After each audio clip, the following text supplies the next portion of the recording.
Welcome to এহাজরা physics. আজকে আমরা class 9-এর কার্যক্ষমতা শক্তি অধ্যায়টা পড়বো পুরোটা ইন ওয়ান শট। সামনে পরীক্ষা আছে, তো তার জন্যে এই ভিডিওটা দেখলে মোটামুটি পুরো কনসেপ্ট ক্লিয়ার হয়ে যাবে। তো কার্যক্ষমতা শক্তি, সবার প্রথমে আমরা কার্য নিয়ে আলোচনা করব। কার্য মানে ওয়ার্ক। দেখো, নর্মাল জীবনে কাজ করা মানে ধরো আমি হাঁটছি, আমি সাইকেল চালাচ্ছি, এই সমস্ত কিছু কার্য করা বোঝায়। কিন্তু ফিজিক্সের ক্ষেত্রে ওয়ার্কের ডেফিনেশন একটু আলাদা। তুমি যদি কোনো বস্তুকে বল প্রয়োগ করো, ধরা যাক এটা একটা বস্তু আছে, একটা ব্লক। এই ব্লককে যদি আমি বল প্রয়োগ করি এবং এই ব্লকটা যদি সরণ হয় তাহলে বলা হয় প্রযুক্ত বলের দ্বারা কার্য করা হচ্ছে। ধরো এই মিড পয়েন্ট থেকে আমরা নিচ্ছি, এর সরণটা হচ্ছে ডি।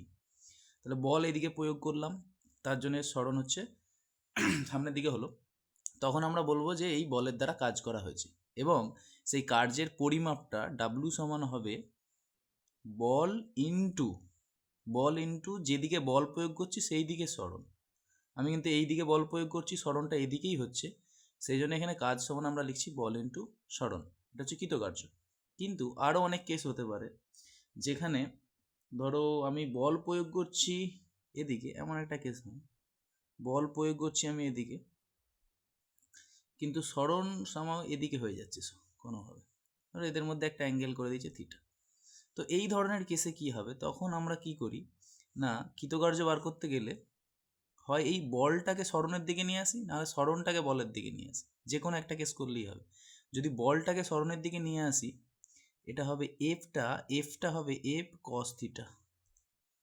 মানে এই এফ বলটার এই দিক বরাবর যে উপাংশটা আছে, মানে এই বলটার এই দিক বরাবর যে এফেক্ট কতটা আছে সেটা হচ্ছে এফ কস থিটা। তাহলে এখানে হয়ে গেল এফ ডি কস থিটা। তো অনেক বইয়ে ডি এর জায়গায় এস ইউজ করে, অনেক বইয়ে ডি এর জায়গায়, কোনো ব্যাপার না, এটা এফ এস কস থিটা হবে তখন। এবার এই এফ ডি কস থিটা মানে আমরা লিখি এফ ডট ডি। তো এটাকে আমরা এইভাবেও লিখি, কারণ এফ বল হচ্ছে একটা ভেক্টর রাশি, ভেক্টরকে মাথায় তীর চিহ্ন দিয়ে লেখা হয়। আর ডিসপ্লেসমেন্ট মানে সরণ, এটাও একটা ভেক্টর রাশি, এর মাথাতেও তীর চিহ্ন দিয়ে লেখা হয়। তাহলে এফ ডট ডি বা এফ ডট এস অনেকে লেখে, একই ব্যাপার। তো এইটা হচ্ছে যে কোনো দিকের ক্ষেত্রে প্রযোজ্য। এটা কি, এইটা যেটা করলাম সেটা প্রথমে আমরা ক্লাস 9-এর ক্ষেত্রে যেদিকে বল প্রয়োগ করছি যদি সেদিকেই সরণ হয় তখন এটা এদের দুজনের গুণফল। কিন্তু যদি ইন জেনারেল ফর্মুলা বলা যায় ওয়ার্কের, তাহলে এটাই মনে রাখা খুবই ভালো, যেটা পুরো 11 পর্যন্ত কাজে লাগবে আমাদের, এফ ডট এস বা এফ ডট ডি যা ইচ্ছা। অর আমরা এটাকে লিখতে পারি W equal to F dot S. অর্থাৎ কার্যের ক্ষেত্রে আমি যদি এই জিনিসটা মনে রাখি, কিন্তু পুরো জিনিসটা হয়ে যায়, পুরো জেনারেল ফর্ম এটা, W equal to F dot S. অর্থাৎ বল এবং সরণের ডট প্রোডাক্টকে আমরা কৃতকার্য বলি। এবার এফ ডট এস মানে কি, এফ এস কস থিটা। তাহলে কৃতকার্যের যদি ডেফিনেশন বলতে যায়, মানে অ্যাকচুয়াল ব্যাপারটা কি, ব্যাপারটা হচ্ছে যদি কোনো বস্তুর উপর আমি বল প্রয়োগ করি আর যদি সেই বস্তুটার সরণ হয়, এবার সরণ যদি হয় সেটা বলের অভিমুখে হতে পারে, বলের অভিমুখে নাও হতে পারে, তাহলে বলা হয় যে কৃতকার্য করা হয়েছে, তাহলে বলা হয় কাজ করা হয়েছে। এটা হচ্ছে ফিজিক্সের ডেফিনেশন। তাহলে এই হচ্ছে আমাদের কৃতকার্য, আর এই তার গাণিতিক রূপ। নর্মালি আমাদের ম্যাক্সিমাম ক্ষেত্রে হচ্ছে এইটাই হচ্ছে ইউজ হয়, যেদিকে বল সেদিকে সরণ, মানে ইজি হয়ে যায় অনেক বিষয়টা। কিন্তু মেন জেনারেল ফর্ম হচ্ছে এটা, এফডি কস থিটা বা এফএস কস থিটা যা ইচ্ছা। তো এবার কার্য সম্পর্কে জানা গেল, এবার তো কার্যের একক জানতে হবে, কারণ একক ছাড়া তো পরিমাপ অর্থহীন। তাহলে একক কি আছে আমাদের, সিজিএস পদ্ধতিতে যে কার্যের একক আছে সেটা হচ্ছে আর্ক, আর এসআই পদ্ধতিতে যে একক আছে সেটা হচ্ছে জুল। এবং এদের এটা ছাড়াও অভিকর্ষীয় একক আছে, এগুলোকে পরম একক বলে অ্যাকচুয়ালি, পরম একক এই দুটো। আর আছে অভিকর্ষীয় একক, আছে কার্যের, এগুলো খুব বেশি লাগে না কিন্তু তবুও জেনে রাখা দরকার আছে। সিজিএস পদ্ধতিতে কার্যের যে অভিকর্ষীয় একক আছে সেটা হলো গ্রাম সেন্টিমিটার, মানে এরকম করে লিখতে পারো গ্রাম সেন্টিমিটার। আর এসআই পদ্ধতিতে হচ্ছে কিলোগ্রাম মিটার, এসআই পদ্ধতিতে আছে কিলোগ্রাম মিটার। ওকে, এই দুটো। এবার তাহলে কার্যের ইউনিট বেশি এই দুটোই কাজে লাগে আমাদের কাছে, আর্গ আর জুল। এবার কেউ যদি বলে যে এক আর্গ কৃতকার্য বলতে কি বোঝো, বা এক জুল কৃতকার্য বলতে কি বোঝো, বা এদের মধ্যে সম্পর্ক কি সেটা, তাহলে এক আর্গ বা এক জুল কৃতকার্য বলতে কি বোঝো, তাহলে সেটা আমরা এই ইকুয়েশন থেকেই করতে পারি। ইকুয়েশন দিয়ে ফিজিক্সে সব হয়ে যাবে, কিন্তু আমরা এই জেনারেল ফর্মটা নিচ্ছি, যেদিকে বল সেদিকে সরণ। তাহলে ডাব্লু ইকুয়াল টু কি হচ্ছে, এফ ডি। তাহলে ডাব্লু মানে কি, আমি যদি এটা সিজিএস এরটা ইউজ করি, অর্থাৎ এই আর্গ ইকুয়েশনটার ক্ষেত্রে যদি আর্গ ইউজ করি, তাহলে ডাব্লুর একক সিজিএস পদ্ধতি কি আর্গ, তাহলে এক আর্গ সমান আমরা লিখতে পারি কি বল, বলের একক কি সিজিএস পদ্ধতিতে, বলের একক হচ্ছে সিজিএস পদ্ধতিতে ডাইন, তাহলে এক ডাইন, আর সরণের একক কি সেন্টিমিটার, তাহলে এক আর্গ সমান কি হলো আমাদের এক ডাইন ইন্টু 1 সেন্টিমিটার, তাই তো। এবার যদি আমি 1 জুল লিখি, তাহলে 1 জুল সমান কি হবে, এসআই এর ক্ষেত্রে যদি লিখি 1 জুল ইকুয়াল টু হবে 1 নিউটন ইন্টু 1 মিটার। তাহলে এক আর্গ কৃতকার্য বলতে কি বোঝো যদি কেউ বলে, সেটা খুব ইজিলি এইভাবে বলা যায়, মুখস্থের দরকার নেই, লজিক বুঝে করতে হবে। যদি কোনো বস্তুর ওপর এক ডাইন বল প্রয়োগ করা হয় এবং যদি বলের অভিমুখে তার প্রয়োগবিন্দু সরণ 1 সেন্টিমিটার হয়, মানে বল প্রয়োগ করবো এক ডাইন, সরণ হতে হবে 1 সেন্টিমিটার, তবে কৃতকার্য এক আর্গ, খুব ইজি। বা যদি বলে 1 জুল কৃতকার্য বলতে কি বোঝো, তাহলে কি বলতে হবে, কোনো বস্তুর ওপর 1 নিউটন বল প্রয়োগ করলে যদি বস্তুটির সরণ বলের অভিমুখে 1 মিটার হয়, তাহলে আমাদের কৃতকার্য কত হবে, 1 জুল। ওকে, এই হচ্ছে ব্যাপার। এবার এদের মধ্যে রিলেশন কি হবে, জুল আর আর্গের মধ্যে রিলেশন, ধরো আমি লিখলাম কি এক আর্গ সমান 1 ডাইন ইন্টু 1 সেন্টিমিটার।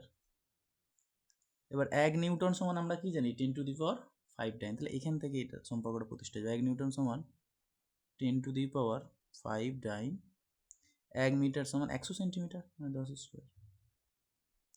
দেখো ডাইন ইন্টু সেন্টিমিটার মানেই, ডাইন ইন্টু সেন্টিমিটার মানে আর্গ, তাহলে 10⁵ আর 2 এটা গুণের সময় মাথার যোগ হয়, তাহলে এটা হবে 10⁵7, ডাইন ইন্টু সেন্টিমিটার মানে আর্গ। তাহলে 1 জুল সমান কত আর্গ হয়ে গেল, 10⁵ আর্গ। এটা কিন্তু খুব ইম্পর্টেন্ট 9-এর ক্ষেত্রে, পরীক্ষার ক্ষেত্রে। এবারে জুল আর আর্গের মধ্যে সম্পর্ক প্রতিষ্ঠা করো, 1 জুল সমান কত আর্গ হলো, 10⁵ আর্গ। তাহলে এটা পুরো কার্য সম্পর্কীয় গেল। এবার কার্যের আমরা প্রকারভেদ করব, আর এখান থেকে যে গাণিতিক সেটাও করব, পুরোপুরি এই ভিডিওতে হবে। তাহলে কার্যের প্রকারভেদ দেখো, কার্যের ক্ষেত্রে আমরা দুটো করি, একটা বলের দ্বারা কার্য, একটা বলের বিরুদ্ধে কার্য করব। একটা হচ্ছে বলের দ্বারা কার্য, আর একটা হচ্ছে বলের বিরুদ্ধে কার্য। দেখো বলের দ্বারা কার্য কখন হবে, যখন যেদিকে বল সেদিকেই যদি সরণ হয়, মানে বল আর সরণ যদি সেম দিকে হয় তাহলে বলের দ্বারা কার্য হবে, আর বল আর সরণ যদি অপোজিট দিকে হয় তাহলে বলের বিরুদ্ধে কার্য হবে। এবার একই দিকে আছে, এর কীরকম উদাহরণ, ধরো এই পেনটাকে ধরো ওপর থেকে আমি নিচে ফেলে দিলাম, তাহলে কি হলো, ওপর থেকে নিচে সরণ হলো, ওপর থেকে নিচের দিকে, আর কার জন্য নিচে পড়ছে, অভিকর্ষ বল, মানে বলটাও নিচের দিকে আর এর সরণটাও নিচের দিকে, যদি দুজন একই দিকে হয় তাহলে হচ্ছে আমাদের বলের দ্বারা কার্য। আর যদি পেনটাকে আমি নিচে থেকে ওপরের দিকে তুলি, তাহলে কি হবে, বলটা ওপর থেকে নিচে কিন্তু সরণ হলো নিচে থেকে ওপরের দিকে, তখন হয়ে যাবে আমাদের বলের বিরুদ্ধে কার্য। ওকে, এবার একটা ইম্পর্টেন্ট সব থেকে বেশি আছে যেটা, সেটা হচ্ছে কার্যহীন বল, খুব ইম্পর্টেন্ট একটা কনসেপ্ট আছে আমাদের কাছে, সেটা হচ্ছে কার্যহীন বল। এটা পরীক্ষায় খুব আসে, কার্যহীন বল। দেখো কার্যহীন বল মানে বোঝাই যাচ্ছে যে বলটা কোনো কাজ করবে না। এবার কখন কোনো কাজ করবে না, দেখো আমরা যদি জেনারেল ফর্মটা লিখি, ডাব্লিউ সমান এফডি কস থিটা বা এফএস কস থিটা, যা ইচ্ছা, যখন থিটা, থিটা মানে একটা কোণ, যে কোনো কোণ, থিটা যদি 90 ডিগ্রি হয়, কস 90 ডিগ্রির মান হয়, এটা মুখস্থ রাখবে, কস 90 ডিগ্রি মান হয় 0, আর কস 0 ডিগ্রির মান হয় 1, তাহলে ডাব্লু কি হবে, এফ ডি ইন্টু কস 90 মানে 0, মানে 0। অর্থাৎ যদি বল আর সরণ, এই যে অ্যাঙ্গেলটা কার মধ্যে ছিল, বল আর সরণের মধ্যে অ্যাঙ্গেল, যদি বল আর সরণের মধ্যে অ্যাঙ্গেল 90 ডিগ্রি হয়, যদি ধরো বল এদিকে আসে, সরণ এদিকে আসে, এদের মধ্যে অ্যাঙ্গেল কত, 90 ডিগ্রি হয়, তখন সেই বল কোনো কাজ করে না, তাকে আমরা কার্যহীন বলি। বল এবং সরণ যদি পরস্পর সমকোণে থাকে তখন সেই বলটা কোনো কাজ করে না, তাকে আমরা কার্যহীন বল বলি।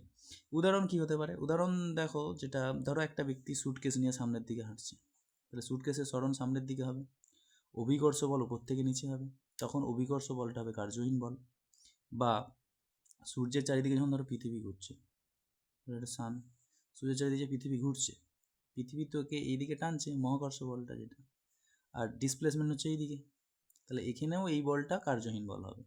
যদি 90 ডিগ্রি হয়ে যায় তাহলে সেই বলটাকে আমরা কি বলবো, কার্যহীন বল। ওকে, এবার দেখা যাক একটা প্রবলেম করা যাক, কৃতকার্য শেষ আমাদের, এবার কার্যের একটা প্রবলেম করব, করলেই আমরা এই কার্য সম্পর্কের এটা মিটে যাবে, এবার আমরা ক্ষমতায় আসবো। তো একটা প্রবলেম আমরা করছি, ছোটোখাটো প্রবলেম। ধরা যাক একটা এক্সাম্পল, চলো কার্যের। ধরো আমাদের কাছে 100 গ্রাম ভরের একটা বস্তু আছে। ধরো 100 গ্রাম ভরের একটা বস্তু আছে। এই 100 গ্রাম ভরের একটা বস্তু, এই বস্তুটাকে কি করব না, ভূপৃষ্ঠ থেকে 2 মিটার ওপরে তুলতে হবে। মানে এই যে বস্তু আছে 100 গ্রাম ভরে, একে ভূপৃষ্ঠ থেকে 2 মিটার ওপরে তুলতে হবে। 2 মিটার ওপরে তুলতে অভিকর্ষ বলের বিরুদ্ধে কি কাজ করতে হবে? মানে এইটাকে, এর যে ভর আছে, সঙ্গে সঙ্গে ফিজিক্সের অঙ্ক করতে ডাটা তুলতে হয়। 100 গ্রামটা কি ভর, তো তাহলে এম সমান 100 গ্রাম। 100 গ্রাম ভরের বস্তুটাকে 2 মিটার ওপরে তুলছি, মানে এটা ডিস্টেন্স ডি বা এইচ, যা ইচ্ছা ইউজ করতে পারো এখানে। তাহলে এখানে আমরা এটা এইচ লিখি। তাহলে এইচ হচ্ছে 2 মিটার, এম হচ্ছে 100 গ্রাম। কৃতকার্য করতে হবে কত, আমাদের ডাব্লু চেয়েছে। এবার কৃতকার্য সমান কি হয়, বল ইন্টু সরণ। বল ইন্টু কি হয়, সরণ। এখানে বল কত দেবে, এখানে বল মানে আমি যে এই বলটাকে নিচে থেকে উপরের দিকে তুলছি, তাই তো, অভিকর্ষ বলের বিরুদ্ধে কত কাজ করতে হচ্ছে সেটা চেয়েছে, তাই তো। এবার বল মানে কি হয়, আমরা নিউটনের ফর্মুলা জানি, এফ ইকুয়াল টু কি এম এ। এখানে এ মানে কি অভিকর্ষ, তো এ মানে কি ত্বরণ নর্মাল, এখানে এ সমান হবে জি, তাহলে এটা হবে এম জি, মানে এখানে বল হবে এম জি। বল হচ্ছে এম জি, সরণ হচ্ছে এইচ, তাহলে এম জি এইচ বার করলে আমার প্রবলেম হয়ে যাবে। এখন এম এর জায়গায় কত বসাবো আমরা, এম এর জায়গায় বসাবো 100, এম হচ্ছে 100, জিটা হচ্ছে 980 বা 981 অনেকে লেখে, তো এটা সিজিএস পদ্ধতিতে মান বা এসআই 9.8। আমি যদি এই 981ও লিখি, তাহলে এটা 981 সেন্টিমিটার পার সেকেন্ড স্কোয়ার। আর এটা 981 লিখলাম। এইচ হাইট, হাইট কতটা তুললো, 2 মিটার। এবার এখানে একটা স্টুডেন্টরা ভুল করে দেয়, এটা হচ্ছে গ্রামে আছে, এটা মিটারে আছে। গ্রামটা তো সিজিএস, আর এটা কি এসআই। সিজিএস এসআই লিখে ফেললে পুরো অঙ্ক ভুল হয়ে যাবে। তাহলে মিটারকে আমাকে সেন্টিমিটার করতে হবে। 1 মিটার সমান 100 সেন্টিমিটার, তাহলে এটা হবে 200 সেন্টিমিটার এইচ। তাহলে এইচের জায়গায় আমরা 200 বসিয়ে দেবো। তাহলে যে ভ্যালুটা আসবে সেটা আর কে আসবে, সিজিএস হয়ে গেল। ফিজিক্সের প্রবলেম করতে গেলে সিজিএসএ করলে সিজিএসএ, এসআই করলে এসআই করতে হবে। তাহলে এই তিনটেকে গুণ করলে আমাদের কাছে আসবে প্রায় 1962 ইন্টু 10⁴, মানে ওর কাছে 4টে শূন্য। তাহলে এরকম ইজি ইজি অঙ্ক বল ইন্টু সরণ দিয়ে হবে এখানে, বা হতে পারে এফএস কস থিটা বা এফডি কস থিটা দিয়ে দিতে পারে, ছোটোখাটো অঙ্ক। ওকে, এবার আমরা নেক্সট টপিকে যাচ্ছি, সেটা হচ্ছে ক্ষমতা। দেখো ক্ষমতা বা পাওয়ার, তাহলে ফিজিক্সের ক্ষেত্রে পাওয়ার বা ক্ষমতার সংজ্ঞা কী হয়, power equal to work by time. কার্য করার হারকে আমরা ক্ষমতা বলি। পাওয়ার ইকুয়াল টু কী হয়, ওয়ার্ক বাই টাইম, মানে কার্য করার হারকে আমরা কি বলি, ক্ষমতা বলি। এবার এটাকে আমরা একটু অন্য ফর্মে লিখতে পারি। ডাব্লিউ সমান কি এফ ডট ডি বা এফ ডট এস, যা ইচ্ছা তো করেছিলাম। তাহলে এফ ডি বাই টি বা এস দিয়েও লিখতে পারে, একই ব্যাপার, এফ এস বাই টি করলে। কারণ কি একটা নর্মাল আমরা ফর্মুলা জানি, এস সমান ভিটি, সুবিধা হবে, ওই জন্য এস লিখলাম। এস ডি একই ব্যাপারে, তাহলে ভি সমান হবে এস বাই টি। তাহলে এস বাই টি এর যে আমি ভি লিখতে পারি, তাহলে এটা হয়ে গেলে এফ ডট ভি হয়ে যাবে, মানে গুণ চিহ্ন বা ডট। ডটটা বেশি 11-এ ইউজ করে, ডট প্রোডাক্ট ক্রস প্রোডাক্ট দুটো আলাদা ধরনের হয়, মানে গুণফল দুটো আলাদা হয়।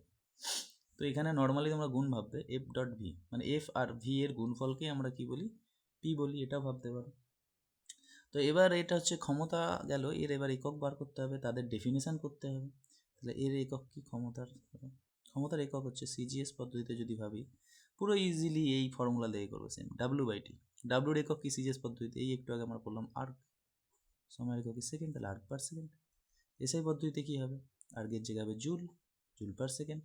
জুল পার সেকেন্ডের এক কথায় নাম আছে ওয়াট। জুল পার সেকেন্ডকে আমরা কি বলি, ওয়াট বলি। তাহলে কার্যের বেশি এটা ইউজ হয়, এটা ব্যবহারিক একক, কার্যের নয় সরি, ক্ষমতার।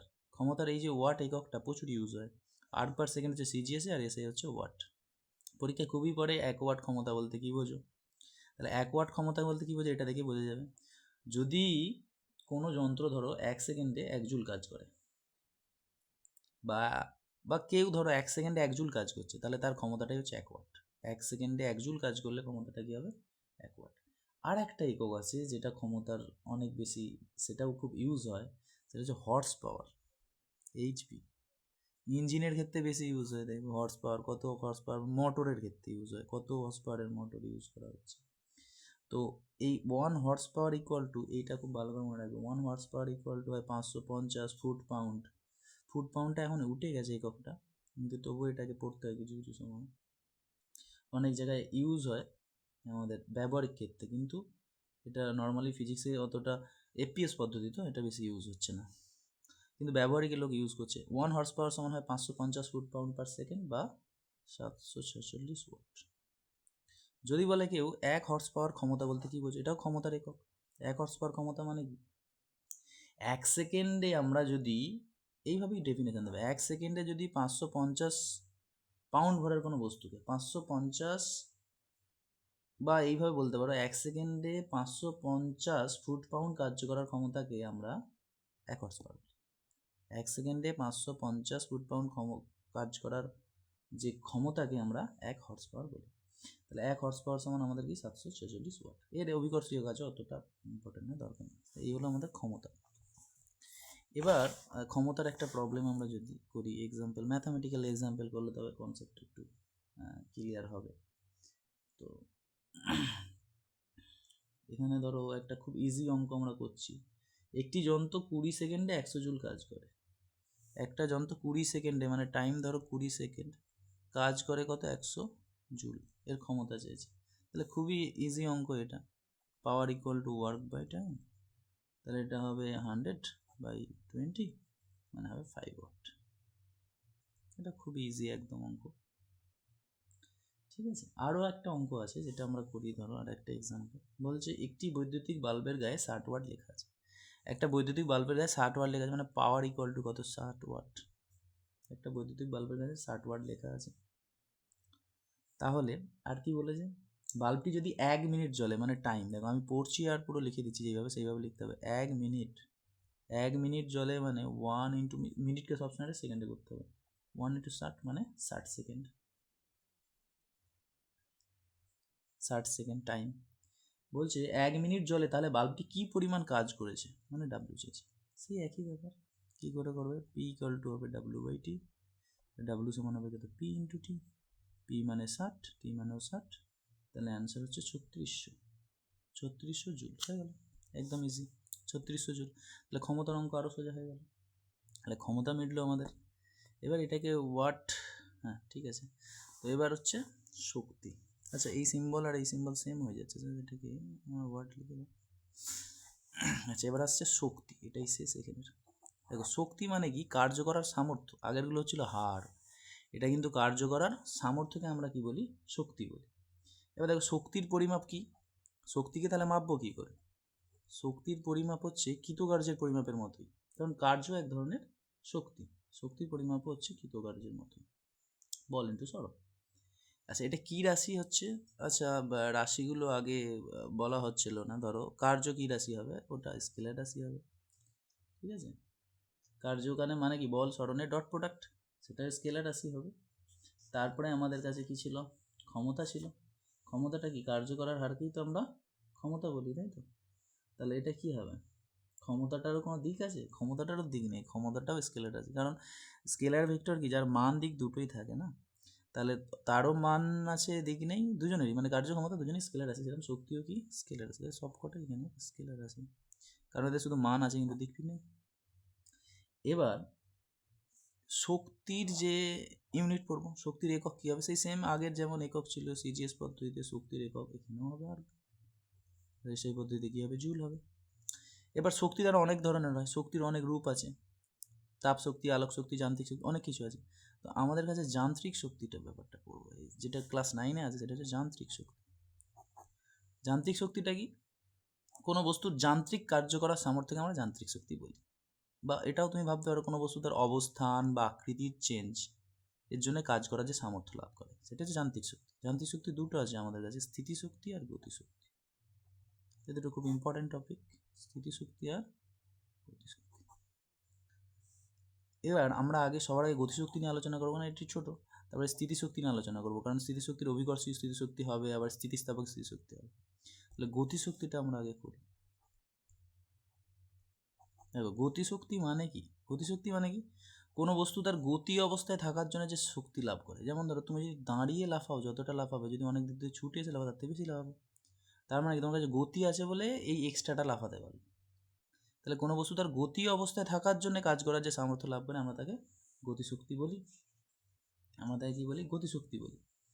এবার দেখো এই যে গতিশক্তিকে আমরা মাপবো কী করে, গতিশক্তির পরিমাপ, গতিশক্তির একটা খুব মানে গাণিতিকটা খুব ভালো করে মনে রাখতে হয়, হাফ এমভি স্কোয়ার যেটা হয় গতিশক্তির পরিমাপ আমরা লিখি ই কে, কে মানে কাইনেটিক এনার্জি ইংরেজি, এটা হাফ এমভি স্কোয়ার। তো এটাকে প্রমাণ করতে হবে, এটা গতিশক্তির পরিমাপ। এবার এটাকে আমরা প্রমাণ করব দুভাবে করা যায়, তাহলে প্রথমে একভাবে দেখা যাক কী হচ্ছে। তো গতিশক্তি মাপতে গেলে পরিমাপ কী করে করব, ধরো গতিশক্তিটাও পাবে কোথা থেকে, ধরো এটা একটা বস্তু বসে আছে চুপচাপ, তাহলে এর ইনিশিয়াল ভেলোসিটি তো 0 প্রথমে, একে তুমি ফোর্স প্রয়োগ করে দিলে, ফোর্স প্রয়োগ করলে কি হবে, ধরো সরণ একটা হলো, তাই এটা স্পেস সরণ হলো, তাহলে এই জায়গায় এলো, তাহলে আমি যে বলটা প্রয়োগ করেছি, আমি তো কাজ করেছি, সেই কাজটাই এখানে শক্তি হবে, এটাই হচ্ছে গতিশক্তি। অথবা অন্যভাবেও করতে পারো, যে কোনো একটা বডি ছুটছে, তাহলে এর গতিশক্তি কত কী করে মাপবে, তুমি একে থামানোর চেষ্টা করবে, থামাতে গেলে যে কাজ করতে হবে সেটাই ওর শক্তি ছিল, এইভাবেও করা যায়। এই স্পিডে আছে, একে থামানোর চেষ্টা করছি, থামাতে গেলে কতটা কাজ করতে হবে, যতটা এর গতিশক্তি ততটাই, তাহলে এইভাবেও আমি গতিশক্তির এটা বার করতে পারি। তাহলে এইভাবে বার করে দেখা যাক, আমি বল প্রয়োগ করলাম, এর সরণ কত হলো, এস হলো, তাহলে এখান থেকে আমাকে বার করতে হবে কি, গতিশক্তি। দেখো তাহলে কৃতকার্য কত হবে, ডাব্লিউ কৃতকার্য সমান হবে বল ইন্টু সরণ এফ ইন্টু এস। এবার এফ মানে কি জানি আমরা, M A, F equal to M S, তাহলে এটাই হচ্ছে কৃতকার্য হলো।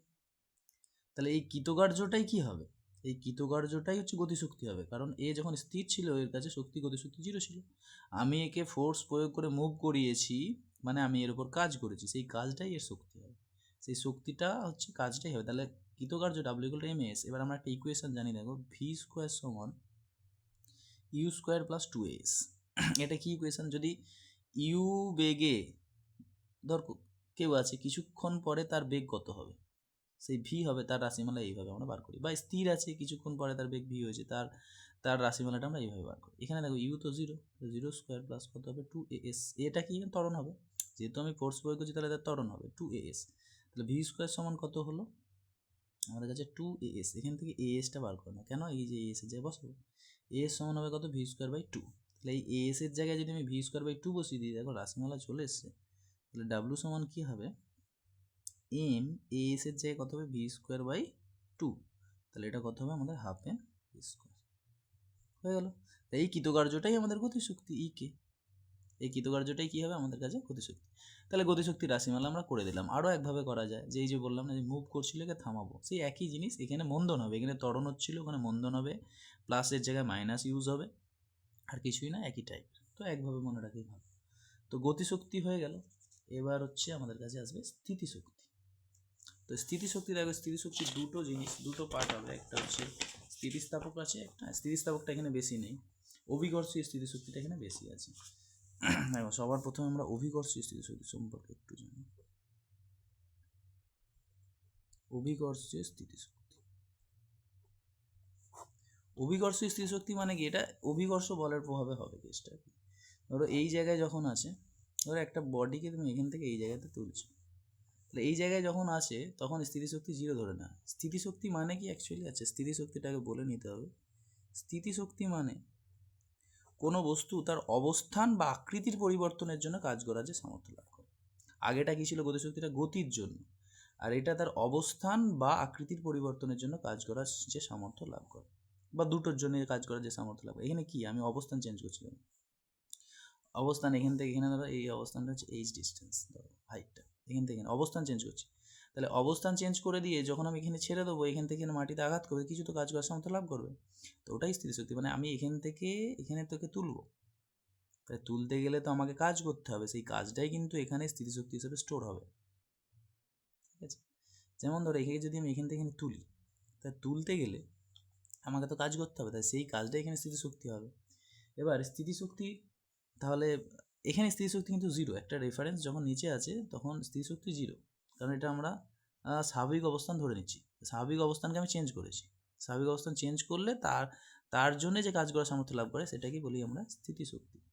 এবার এটাকে আমরা কী করে বার করব, তো বার করার জন্য দেখো যখন এই বস্তুটাকে এখান থেকে এখানে এই সেই কৃতকার্য সমান বল ইন্টু সরণ করে, এবার সরণ এইচ, এখান থেকে এখানে তুললে কত আমার বল প্রয়োগ করতে, এর ওজন যতটা ততটাই বল প্রয়োগ করতে হবে, তাহলে এর ওজন কত হবে এমজি, বা এফ ইকুয়াল টু এমএও ভাবতে পারো, এমজি ইন্টু এইচ হচ্ছে আমাদের অভিকর্ষীয় স্থিতিশক্তির রাশিমালা, বল ইন্টু সরণ সিম্পল এমজি এইচ। এটাও খুব ফেমাস, যে অভিকর্ষ, এটাকে আমরা লিখি ধরো ইপি, পোটেনশিয়াল এনার্জি, ঠিক আছে, এটা হচ্ছে ইপি। তাহলে ইপি রাশিমালা কি হলো, এমজিএইচ। আর একটি আছে, সেটা হচ্ছে আমাদের স্থিতিস্থাপক স্থিতিশক্তি, স্থিতিশক্তি, যেটা সেই দেখো ঘড়িতে দম দিলে স্প্রিং থাকে না, এটা স্প্রিংয়ের ক্ষেত্রে হয়। এতটা আছে, ঘড়িতে যদি আমি দম দিই এটা ছোট হয়ে যাবে, তাই তো? তাহলে আমি যে কাজটা করলুম তার জন্য এতে শক্তিটা স্টোর হবে, সেটাই হচ্ছে স্থিতিস্থাপক স্থিতিশক্তি। সেটা রাশিমালা হয় হাফ কে এক্স স্কোয়ার হয়, এটা এখানে ততটা নেই 9 বলে, ঠিক আছে। তো এটা বড় হলে আরও বেশি ভালো করে পড়বে। হাফ কে এক্স স্কোয়ার, এক্সটা মানে দৈর্ঘ্য কতটা কমলো বা বাড়লো, আর কেটাকে বলে স্প্রিংয়ের বলধ্রুবক। এটা হচ্ছে স্থিতিস্থাপক স্থিতিশক্তি। ওকে, মানে কি আমরা স্প্রিংটার আকৃতি চেঞ্জ করলাম, তার জন্যে স্প্রিংটা যে কাজ করার সামর্থ্য লাভ করলো, সেটাই স্থিতিস্থাপক স্থিতিশক্তি।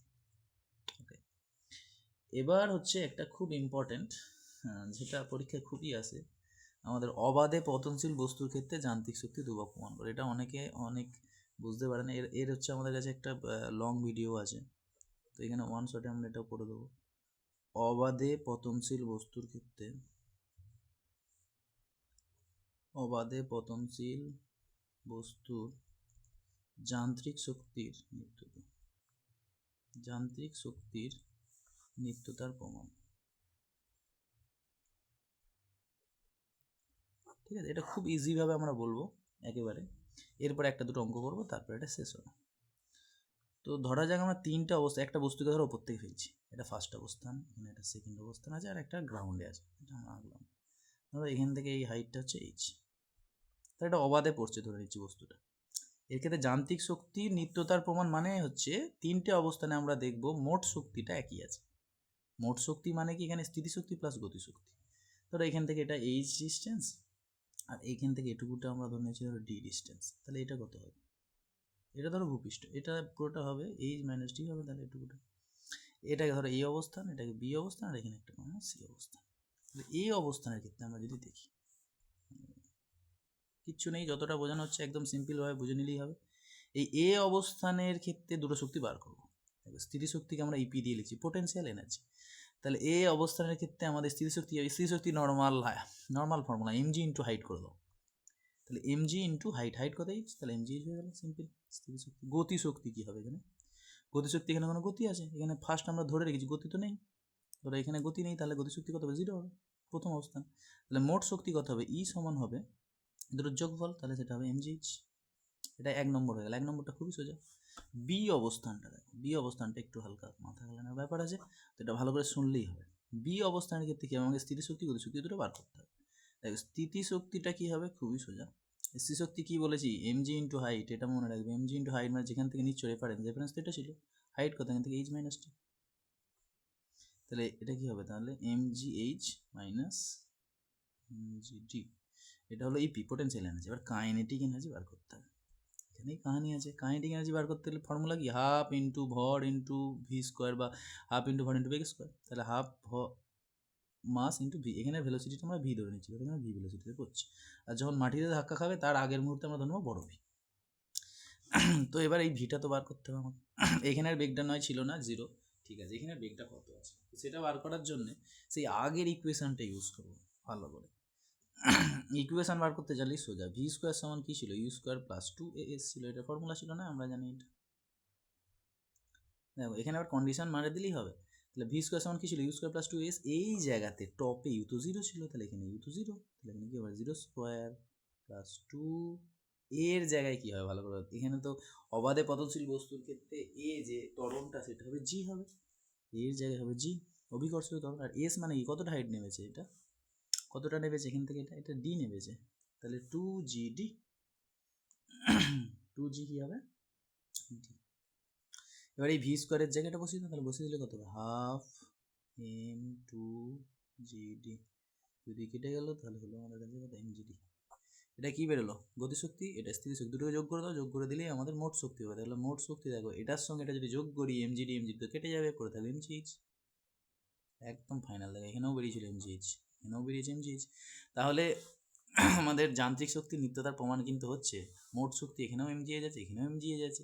এবার এখানে যদি এমজিএইচ দেখিয়ে দিই তাহলে নিত্যতা শক্তিটা প্রমাণ হয়ে গেল। তাহলে লাস্ট পয়েন্টে যে আছে সি পয়েন্ট, এখানে আমাদের ডাকাটা দেখাচ্ছি না। তো সি অবস্থান, তো সি অবস্থানের ক্ষেত্রে এটা যেহেতু পুরো গ্রাউন্ডেই পড়ে গেছে, তার মানে এখানে তো স্থিতিশক্তি তো নেই, কারণ স্থিতিশক্তির ফর্মুলা আমরা কি বলেছিলাম, এমজি ইন্টু হাইট, হাইট তো জিরো, তার মানে স্থিতিশক্তি নেই। আছে কি গতিশক্তি, অনেকগুলো লিখলাম গতিশক্তিও নেই। আমরা কিন্তু এটা ধাক্কা খাওয়ার আগের মুহূর্তটা ভাবছি, মানে পুরো রেস্টে নয়। তাহলে এখানে গতিশক্তি আছে হাফ এম ভি স্কোয়ার। এটা কি, এটা ধাক্কা খাওয়ার আগের যে ভেলোসিটি, ভি ভেলোসিটিতে মারছে, এই ভিটা বার করতে হবে। ভিটা সেই ফর্মুলা ফেলে দেবে, ভি স্কোয়ার সমান কি you square plus 2s। Top থেকে দেখবো, আমরা যদি টপ পজিশন থেকে দেখি, এই যে আছে না, এখানে যদি টপ পজিশনে দেখি, এখানে এই ভেলোসিটি কি ছিল, জিরো ছিল, আর হাইট পুরো নেমেছে কত, এইচ। তাহলে সেই ইকুয়েশান যদি আমরা ফেলে দিই, আগের ইকুয়েশানটা ভি স্কোয়ার সমান ইউ স্কোয়ার, ইউর জায়গায় 0 2g নেমেছে তো এইচ এখানে, তাহলে ভি স্কোয়ার বেরিয়ে গেল, ভি স্কোয়ারটা এখানে বসে গেল, half into M into V স্কোয়ারের জায়গায় কত হবে 2gh, যদি কেটে গেল তাহলে পুরো হলো আমাদের কাছে কত এমজি। তাহলে টোটাল এনার্জি কত হবে এখানে, 0 প্লাস এমজি সমান কি এমজিএইচ। অর্থাৎ দেখা গেল অবাধে পতনশীল বস্তুর ক্ষেত্রে তিনটে পজিশনেই আমাদের মোট শক্তিটা এমজিএইচ। তাহলে এটা যান্ত্রিক শক্তিটা নিত্যতা নীতিটা মেনে চললো। যান্ত্রিক শক্তি নিত্যতা নীতি মানে কিছুই না, যে অবাধে পতনশীল যে এর বস্তুর ক্ষেত্রে আমাদের স্থিতিশক্তি গতিশক্তির যে যোগফলটা সবসময় স্থির থাকে। আর একটা ছিল শক্তির নিত্যতা সূত্র, এখানে আছে, এটা সবাই জানে, কিছু না, শক্তি সৃষ্টি ধ্বংস নেই, শক্তি খালি রূপান্তর করা সম্ভব, আর এই মহাবিশ্বের মোট শক্তি কি থাকে, কনস্ট্যান্ট থাকে। এবার এবার ধরো আমরা যদি এখানের স্থিতিশক্তি বা গতিশক্তির একটা অঙ্ক করি, তাহলে দেখা যাবে। চলো গতিশক্তির একটা অঙ্ক করি, এটা খুব ইম্পর্টেন্ট অঙ্ক হয়, গতিশক্তি দিয়ে পড়ে। গতিশক্তির সিম্পল কিছু অঙ্ক আছে এখানে। বলছে 200 গ্রাম ভরের একটি বস্তু, আমি যেরকম পড়ছি আর লিখছি সেরকম মানে টেকনিকটা শিখতে হবে। 200 গ্রাম ভরের একটি বস্তু, তাহলে এম ইকুয়াল টু, সঙ্গে সঙ্গে লিখে দিলাম সিম্বলে 200 গ্রাম হলো। তাহলে 200 গ্রাম ভরের বস্তু 50 সেমি পার সেকেন্ডে চলছে, মানে বেগ নিয়ে চলছে কি 50 সেন্টিমিটার পার সেকেন্ড বেগ নিয়ে চলছে। এর গতিশক্তি চেয়েছে, কাইনেটিক এনার্জি, বা অনেকে আমি যেটা সিম্বল দিচ্ছিলাম ইকে চেয়েছে। চলো তাহলে এটা খুব সোজা অঙ্ক, ইকে ইকুয়াল টু কি হবে, হাফ এম ভি স্কোয়ার। তাহলে 9 লেভেলে এরকমই পড়ে, খুব সোজা সোজা, half into M into V square. তাহলে এম কত এখানে 200, ভি মানে কত 50, এর স্কোয়ার হয়ে গেল 50 দিয়ে। তাহলে এটা টোটাল আমরা ক্যালকুলেশন করে এটাই আসবে 2.5 ইন্টু 10⁵ আর্ক। অনেকে এই পয়েন্ট না দিয়ে তুলে দিলে হচ্ছে 25,000 4টে শূন্য দিয়ে হয়ে যাবে, সেটাও হয়, ঠিক আছে। তো গতিশক্তি বেরিয়ে গেল, খুবই সোজা এখানে। এবার ধরো একটা স্থিতিশক্তির অঙ্ক করা যায়, সিম্পল স্থিতিশক্তির একটা অঙ্ক করা, ক্ষমতারও আমরা অঙ্ক করেছি। স্থিতিশক্তির কি ফর্মুলা, এমজিএইচ, স্থিতিশক্তির ফর্মুলা কি আছে, এমজিএইচ ইপি, তো তার একটা অঙ্ক করা যায়। তো এখানে একটা অঙ্ক আছে আমরা পাচ্ছি, যেটা 10 গ্রাম ভরের একটি বস্তু, সেই এম ইকুয়াল টু 10 গ্রাম লিখে দিন। 10 গ্রাম ভরের একটি বস্তুকে ভূপৃষ্ঠ থেকে 1 মিটার ওপরে তুলবে, তাহলে সরণ কত হলো, 1 মিটার। 1 মিটার ওপরে তুলছে, ওপরে তুলতে কি পরিমাণ কাজ করতে হবে সেটাও চেয়েছে, আর স্থিতিশক্তি কত সেটাও চেয়েছে, কি পরিমাণ শক্তি সঞ্চিত হয় মানে ইপিও চেয়েছে। তাহলে ভালো করে ভেবে দেখো, এই যে 10 গ্রাম ভরের বস্তুটা আছে, একে যদি আমি 1 মিটার উপরে তুলি, তাহলে আমাকে যা কাজ করতে হবে সেটাই তো এখানে স্থিতিশক্তি হবে, মানে ডাব্লিউও যা হবে ইপিও তো তাই হবে, এটাই আগে বুঝে নিতে হবে। তাহলে এখানে আমরা ফর্মুলায় ফেলে দিই, তাহলে ইপি বা ডাব্লিউ একই তো হবে, ইপি বা ডাব্লিউ এখানে কি হবে, এমজিএইচ ধরো, এম এর কত হচ্ছে 10। এবার এখানে কেস আছে, দেখো এটা গ্রাম আছে, এটা মিটার আছে, 1 মিটার সমান কত বসাতে হবে না, 100 সেন্টিমিটার বসাতে হবে। তার কারণ কি, সিম্বল যে আমাদের যেগুলো দিয়েছে একই এককে করতে হবে, এটা সিজিএস আছে, এটাকে সিজিএস করতে হবে, এটা বসে দিলে অঙ্ক ভুল পুরো। তাহলে এম এই ভুলগুলোই করে, এম ইন্টু জি, জি এর জায়গায়, আচ্ছা এটা এইচের জায়গায় আমরা 100 বসাবো, জি এর জায়গায় 980 বা 981 থেকে সিজিএস পাবে, 981 ইন্টু এইচের জায়গায় 100, তাহলে এটা হবে 981 জায়গায় 3টে শূন্য। এইটা হচ্ছে আমাদের কোন পদ্ধতি, আর তাহলে এম জি এইচ, তো জি মানে 981 বা 980 ধরে, অনেকে কোনো চাপ নেই, 980 ধরে নিলেও হবে। তাহলে এই কৃতকার্যটাই কিন্তু আমাদের কাছে সঞ্চিত শক্তি হিসাবে থাকে, আর এটাই হচ্ছে আমাদের স্থিতিশক্তি। ওকে, তাহলে এর মধ্যে মোটামুটি আমরা ক্লাস 9 পুরোটা মোটামুটি কভারেজ আছে, তো এটা দেখলেই পুরো 9-এর সামনের পরীক্ষার জন্য অনেক উপকার হবে। তাহলে স্থিতিশক্তিটা আমরা একটা প্রবলেম করে দিলাম। ওকে ভাই, আবার ওয়ান শর্ট নিয়ে আমরা আসবো।